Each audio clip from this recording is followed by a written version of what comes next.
नमस्कार साथियों, मैं doctor Manik Kumar Saxena, additional chief medical superintendent 1200 bedded T.S.. Mishra medical college and hospital.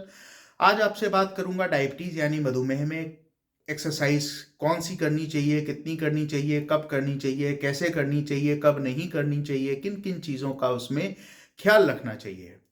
ये तथ्य हम सभी लोग जानते हैं कि धीरे धीरे डायबिटीज़ की जो पेशेंट्स हैं, डायबिटीज़ के जो पेशेंट्स हैं, उनकी संख्या में बेतहाशा वृद्धि होती जा रही है। इसका कारण है कि ये लाइफस्टाइल डिजीज़ है। हालांकि हेरेडिटरी जेनेटिक कॉजेज़ तो होते ही हैं, लेकिन अधिकांश लोगों में अब ये लाइफस्टाइल डिजीज़ है और हम जैसे जैसे नकारात्मक किस्म की एक जीवन शैली को अपना रहे हैं, चाहे वह खान पान हो, चाहे वह हमारा रहने हो, हमारा लाइफस्टाइल हो, तो उससे डायबिटीज़ के रोगियों की संख्या बढ़ रही है और भारतवर्ष यानी हमारे देश को विश्व की डायबिटिक राजधानी भी कहा जाने लगा है।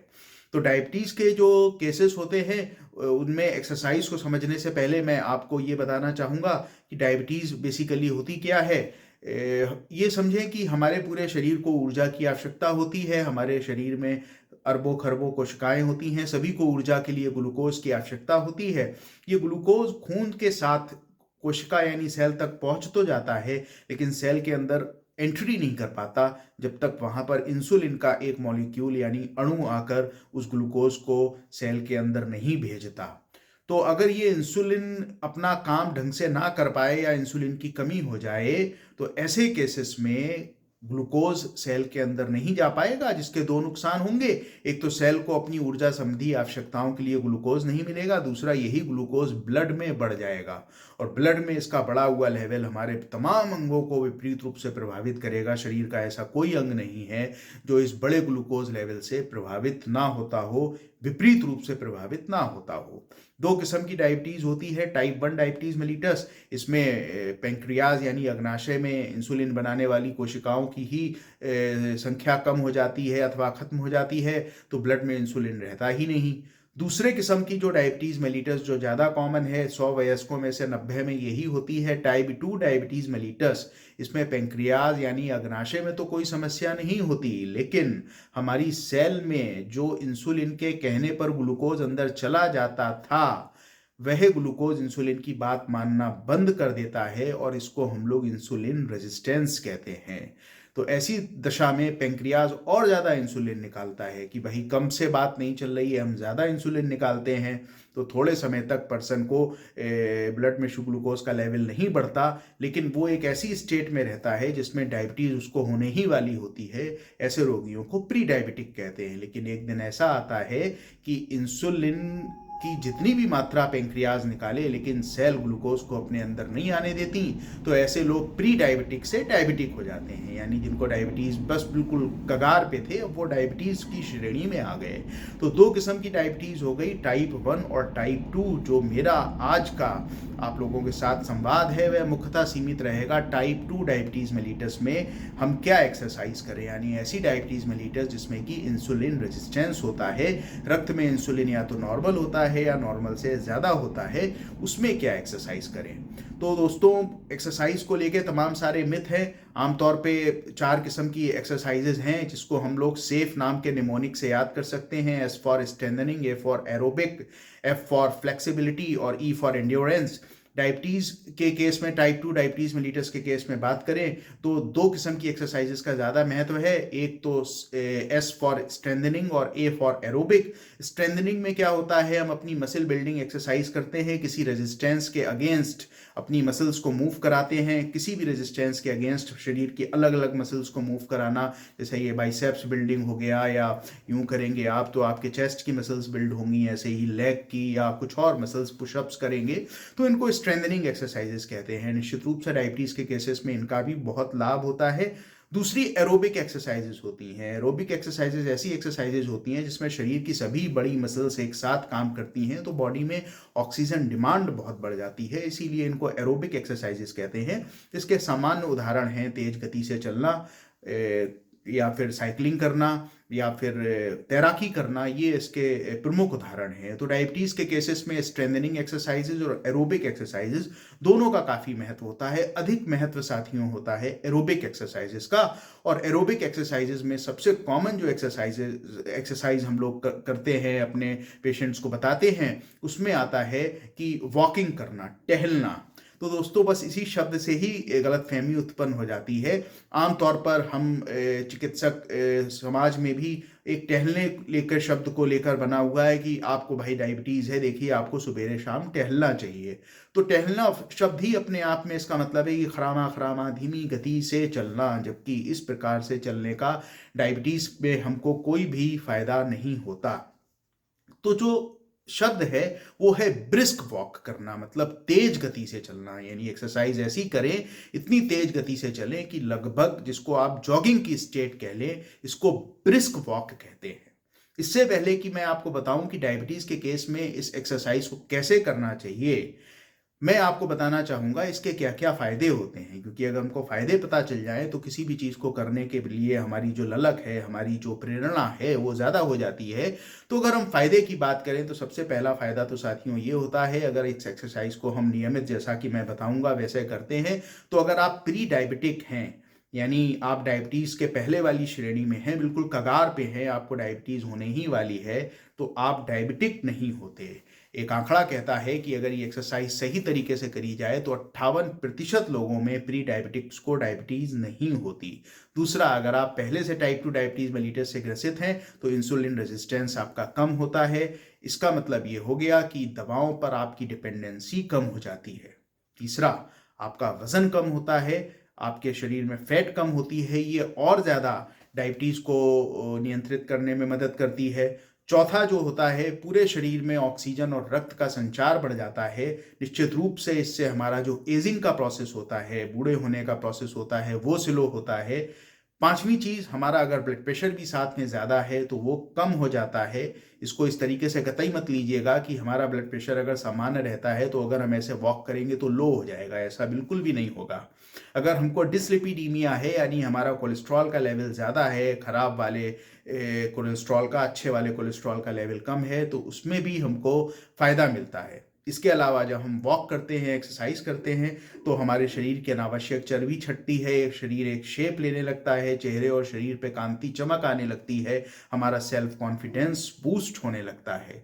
अगली बात करें, अगर हम लगातार इस तरीके से एक्सरसाइज करते हैं तो हमारी नींद की समस्या काफ़ी समय तक, काफ़ी हद तक हल हो जाती है। एंडोर्फिन नाम का हार्मोन हमारे बॉडी में रिलीज होता है और ये एंडोर्फिन हार्मोन हमारे मन में आनंद को बनाए रखता है, तो स्ट्रेस का लेवल कम होता है। ये फिर से डायबिटीज को नियंत्रित रखने में सहायता करता है। लगातार एक्सरसाइज, जैसे मैं बताऊंगा, करने से हमारे फेफड़ों की कार्य प्रणाली, कार्य क्षमता मजबूत होती है, हमारे हार्ट की पंपिंग कैपेसिटी मजबूत होती है। तो और भी तमाम फायदे हैं, लेकिन ये कुछ फायदे हैं जो इस प्रकार की एक्सरसाइजेस, एरोबिक एक्सरसाइज को करने से हमारे शरीर को प्राप्त होते हैं। अब आमतौर पे पहले मैं ये चर्चा करूंगा कि हम लोग गलती क्या करते हैं। पहली गलती तो मैंने आपको बता दी कि जैसे मान लीजिए मैंने किन्हीं मिस्टर एक्स को बताया कि आप डायबिटीज में एक्सरसाइज करिए, टहला करिए। अब उनको मैंने ये चीज बताया, मिस्टर एक्स सवेरे उठे, पार्क में गए और खरामा खरामा धीमे धीमे धीमे धीमे 35-40 मिनट चले और चलकर वापस आ गए। यकीन मानिए साथियों, इसका डायबिटीज पर कोई भी सकारात्मक प्रभाव नहीं पड़ता। इससे थोड़ा बहुत तो फर्क आता ही है, लेकिन बिल्कुल ऐसा नहीं कि 10% मान लें उसको, बस इस प्रकार का फर्क आता है। तो टहलना नहीं है, हमको ब्रिस्क वॉक करना है। ब्रिस्क का मतलब लगभग इतना तेज कि जैसे हम जॉगिंग कर रहे हों। दूसरी गलती हम लोग क्या करते हैं, कंटिन्यूटी ऑफ एक्सरसाइज। ये जो ब्रिस्क वॉक है ये लगातार 30 से 40 मिनट करना चाहिए। तो अमूमन लोग क्या करते हैं, पार्क में गए, पूरे मन से गए, लेकिन जब एक्सरसाइज करना शुरू किया तो 10 मिनट चले, उसके बाद 15 मिनट बैठ के कहीं बथे आए या कहीं बेंच पे बैठ गए या फिर धीमे धीमे चलने लगे, तो पूरा असर नहीं आता। तो ये ब्रिस्क वॉक साथियों लगातार 30 से 40 मिनट करना है। तीसरी चीज, इतवार को दफ्तर बंद है, देर तक सोते रहे, सोमवार को जोश आया, गए, मंगलवार को थक गए, बुधवार को कोई काम आ गया, नतीजा ये हुआ हफ्ते में 2 या 3 बार ही गए। तो जो स्टडी कहती है कि हफ्ते में कम से कम 5 बार अगर आप जाएंगे तब इस ब्रिस्क वॉक का फायदा आपको होगा, अन्यथा आपको फायदा नहीं होगा। तो कई चीजें बताई, पहले तो टहलना नहीं है, ब्रिस्क वॉक करना है, और ये ब्रिस्क वॉक 30 से 40 मिनट करना है। फिर आपको बताया हफ्ते में कम से कम 5 दिन करना है, और चौथा चीज आपको बताया कि ये जो 30 से 40 मिनट है इसमें लगातार करना है, बीच में रुकना नहीं है, गति को धीमे नहीं करना है। लेकिन हम में से बहुत सारे लोग ऐसे हैं, जब ये ब्रिस्क वॉक शुरू करते हैं तो उनको हांफी आनी शुरू हो जाती है, सांस फूलना शुरू हो जाती है, क्योंकि उन्होंने जिंदगी में कभी एक्सरसाइज इस तरीके की नहीं की होती। तो इसके लिए एक 12 हफ्ते का प्रोग्राम होता है। जब भी आप ये एक्सरसाइज शुरू करें तो 12 हफ्ते यानी लगभग 3 महीने में आपके शरीर को इसकी आदत डालें। इस एक्सरसाइज को जो है 3 भागों में बांटते हैं, शुरुआत के 5 मिनट, बीच का ड्यूरेशन, आखिरी के 5 मिनट। शुरुआत के 5 मिनट को हम वार्म अप पीरियड कह लें, बीच वाला जो है उसको ब्रिस्क वॉक, और आखिरी के 5 मिनट को हम लोग कह लेते हैं काम डाउन, बॉडी को काम डाउन करना। तो सबसे पहले वार्म अप, फिर बीच में ब्रिस्क वॉक, और आखिरी में काम डाउन करना। तो पहले के जो 5 मिनट हैं जिसमें वार्म अप करते हैं वो वैसे ही रहेंगे, आखिरी के 5 मिनट कूल डाउन या काम डाउन वो वैसे ही रहेंगे। बीच का जो ड्यूरेशन है उसको 12 हफ्ते में हम लोग धीमे धीमे करके बढ़ाते हैं। जैसे पहले हफ्ते में 5 मिनट का हमने वार्म अप किया, 5 मिनट ब्रिस्क वॉक किया, लगातार किया, आखिरी के 5 मिनट फिर धीरे धीरे हमने बॉडी को कूल डाउन किया। तो पहले हफ्ते में 7 दिन लगातार हमने मात्र 15 मिनट एक्सरसाइज करी। अगले हफ्ते शुरू के और आखिरी के जो 5-5 मिनट हैं ये 12 हफ्ते 5-5 मिनट ही रहेंगे। बीच का ड्यूरेशन बढ़ेगा। बीच का ड्यूरेशन कैसे बढ़ेगा? दूसरे हफ्ते में बीच का ड्यूरेशन 5 के बजाय 7 मिनट हो गया, तीसरे में 9 मिनट हो गया, चौथे में 11 मिनट हो गया, पांचवें में 13 मिनट हो गया, छठे में 18 मिनट हो गया, सातवें में 20 मिनट हो गया, और ऐसे करते करते 12वें हफ्ते तक हम जो बीच का ब्रिस्क वॉक का ड्यूरेशन है वो 30 मिनट कर लेते हैं। तो 12 हफ्ते में या 12वें हफ्ते में हम कहां पहुंच गए साथियों? 5 मिनट शुरुआत में हम लोगों ने वार्म अप किया, धीमे धीमे चले, फिर उसके बाद 30 मिनट ब्रिस्क वॉक किया। खास बात ध्यान देने की है, ब्रिस्क माने इतना तेज कि लगभग आप दौड़ रहे हो, और बीच में रुकना नहीं है, रेस्ट नहीं करना है, और फिर आखिरी के 5 मिनट आपने कूल डाउन फेज। तो इस तरीके से 40 मिनट की एक्सरसाइज की हमारे शरीर को 12 हफ्ते यानी 3 महीनों में आदत पड़ जाती है, और हमको पता भी नहीं चलता। और इसके फायदे क्या होते हैं ये मैं आपको एक्सरसाइज कैसे करनी चाहिए इसके शुरुआत में ही बता चुका हूं। अब कुछ ऐसी चीजें मैं बताऊंगा जो इस एक्सरसाइज में राइडर के तौर पे आती हैं, अतिरिक्त सावधानी। पहली जो सावधानी है वो ये है कि आमतौर पे ये धारणा पुरानी चली आ रही है, सुबेरे सुबेरे घास में नंगे पैर अगर हम चलते हैं या टहलते हैं तो हमको बहुत फायदा होता है।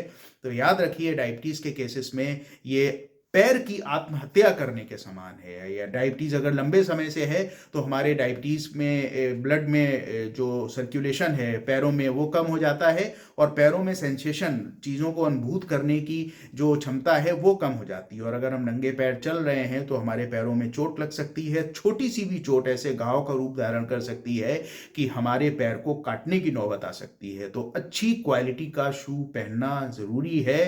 बेहतर होगा कच्ची सतह पे चलें, कच्ची सतह पे ब्रिस्क वॉक करें, क्योंकि अगर पक्की सतह पे ब्रिस्क वॉक करते हैं तो हमारे घुटनों पर उसका विपरीत प्रभाव पड़ता है। तो पहला राइडर क्या बताया? अच्छी फिटिंग के शू, ढीली फिटिंग के कंफर्टेबल शूज जो पैर में कहीं चुभ ना रहे हों, और कच्ची सतह पे चलना है। दूसरी चीज, अगर आपको बहुत लंबे समय से डायबिटीज है या आप हार्ट के पेशेंट हैं तो पहले अपने हार्ट के डॉक्टर को दिखा लें, अपना चेकअप करें, फिर इस एक्सरसाइज को शुरू करें। तीसरी चीज इसमें यह आती है कि जब लोग इस एक्सरसाइज को शुरू करते हैं तो कभी कभी कुछ लोगों में हाइपोग्लाइसीमिया, शुगर का लेवल कम होने लगता है, और जैसे ही ये कम होने लगता है ये बहुत खतरनाक अवस्था होती है। हमको चक्कर सा आने लगता है, कुछ भूलने जैसा लगता है, हमारी आंखों के सामने अंधेरा सा आ जाता है, अचानक से पूरे शरीर में झुनझुनी जैसी लगने लगती है। इन सारे सिम्टम्स को हम लोग हाइपोग्लाइसीमिया का सिम्टम कहते हैं। अगर ऐसा होता है तो मैं अपने सारे डायबिटिक रोगियों से कहता हूं सुबेरे वॉक पे 100 ml पानी में 25 ग्राम ग्लूकोज घोल कर ले जाएं, और अगर आपको ऐसा लग रहा है तो तुरंत कहीं बैठ जाएं, बैठ के उसका सेवन कर लें। तो अगर ग्लूकोज की कमी हो गई है शरीर में तो तुरंत नॉर्मल आ जाएगा, क्योंकि इसकी कमी लंबे समय तक हमारे ब्रेन को नुकसान पहुंचाती है।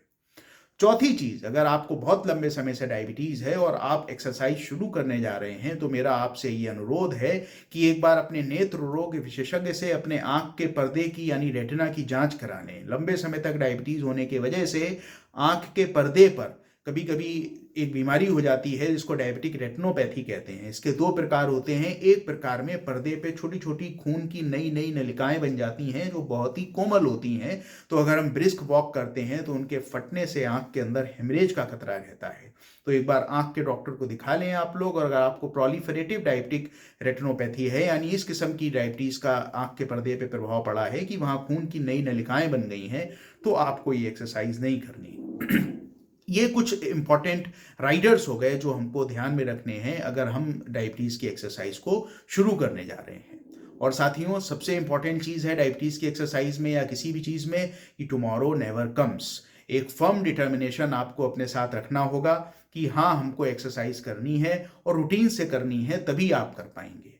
और 3-4 महीने के बाद जब आप इसके फायदे देखेंगे तो आपको स्वयं ऐसी आदत पड़ जाएगी कि आप इस एक्सरसाइज को छोड़ने का मन नहीं बना पाएंगे। एक और महत्वपूर्ण बात जो मैं अपने सभी डायबिटिक दोस्तों को, मरीजों को बताता हूँ, साथियों को, कि जब एक्सरसाइज करें तो एक नियम बना लें कि 5-7-8 लोगों के ग्रुप में एक्सरसाइज करें। इसका ये फायदा होता है, या 3-4 लोग तो हों या कम से कम 2 ही लोग हों, कि ईश्वर ना करे एक्सरसाइज के दौरान आपको ग्लूकोज का लेवल कम हो जाए या आपको हार्ट की कोई समस्या होने लगे, तो कम से कम एक साथी आपके साथ है जो आपकी केयर कर सकते हैं जब आप डायबिटीज़ की एक्सरसाइज कर रहे हैं। तो साथियों, एक्सरसाइज क्या करनी है, कब करनी है, कैसे करनी है, कितनी देर करनी है, किन परिस्थितियों में नहीं करनी है, क्या खास ख्याल रखने हैं, इन सारी चीज़ों के विषय में मैंने आपको बताया।